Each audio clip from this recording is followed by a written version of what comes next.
శ్రీమాత్రే నమః. మిత్రులందరికీ శుభోదయం. ఈరోజు శ్రీ విశ్వావసనామ సంవత్సర శ్రావణ బహుళ సప్తమి శుక్రవారం. ఈరోజు అశ్విని నక్షత్రం. అలాగే ఈరోజు ఆగస్టు 15, 2025 తేదీ శుక్రవారం. ఈరోజు దుర్ముహూర్తం ఉదయం 8:17 లాగైతే 9:07 వరకు ఉంది. మరలా తిరిగి దుర్ముహూర్తం మధ్యాహ్నం 12:30 లాగైతే 1:21 వరకు ఉంది. వజ్రం ఉదయం 6:25 లాగైతే 7:55 వరకు కూడా వజ్రం ఇవ్వడం జరిగింది. ఈరోజు పంచాంగరీత్యా ఈ రకమైనటువంటి ఫలితాలు గోచరిస్తున్నాయి.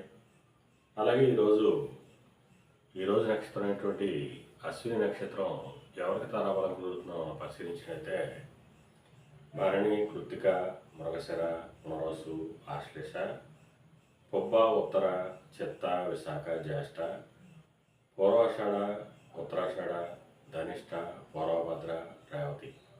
ఈ నక్షత్రంలో జన్మించినటువంటి మన మిత్రులందరికీ కూడా ఈరోజు నక్షత్రం అయినటువంటి అశ్విని అనుకూలంగా ఉంటుంది.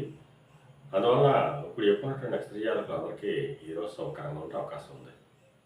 అలాగే ఈరోజు రాశిఫలం మనం పరిశీలించినట్లయితే మేషరాశిలో జన్మించిన వాళ్ళకి ఆరోగ్యం చేకూరుతుంది, కొద్దిపాటి కార్యజయం కలుగుతుంది.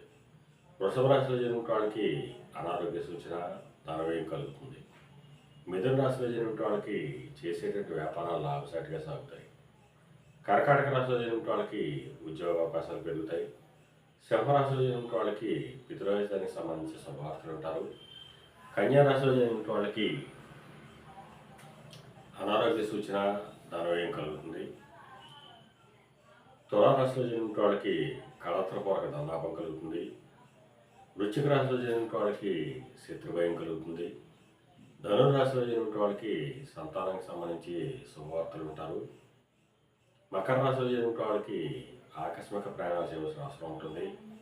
కుంభరాశిలో జన్మించిన వాళ్ళకి పరాక్రమవంతమైన ఆదాయాలు ఏర్పడతాయి. మీన రాశిలో జన్మించిన వాళ్ళకి ధనాదాయం వృద్ధి చెందుతుంది.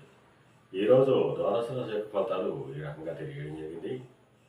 అలాగే ఈరోజు కళారంగంలో ఉన్న వాళ్ళకి కానీ, కళాత్మకమైనటువంటి వస్తువులు క్రయ విక్రయాలు చేసిన వాళ్ళకి కానీ, సుగంధ పరిమళ ద్రవ్యాలు క్రయ విక్రయాలు చేసిన వాళ్ళకి కానీ, సౌందర్య సాధన క్రయ విక్రయాలు చేసిన వాళ్ళకి కానీ ఈరోజు మిక్కిలి శుభదాయకంగా, లాభదాయకంగా ఉండే అవకాశం ఉంది. అలాగే ఈరోజు శ్రావణ శుక్రవారం. అందువల్ల ఆ అమ్మవారిని, జగన్మాతని ఆరాధించిన, అమ్మవారి క్షీరాన్ని నైవేద్యం చేసిన సర్వశుభాలు కలుగుతాయని చెప్పి శాస్త్రీత్యా తెలియడం జరుగుతుంది. అలాగే ఈరోజు ఆగస్టు 15 మనకి స్వాతంత్ర దినోత్సవం. ఇది ప్రతి భారతీయులు కూడా జరుపుకోవాల్సినటువంటి పర్వదినం. అందువల్ల మన మిత్రులందరికీ కూడా స్వాతంత్ర దినోత్సవ శుభాకాంక్షలు తెలియజేస్తూ మీ పెదబాబు సిద్ధాంతి గొల్లల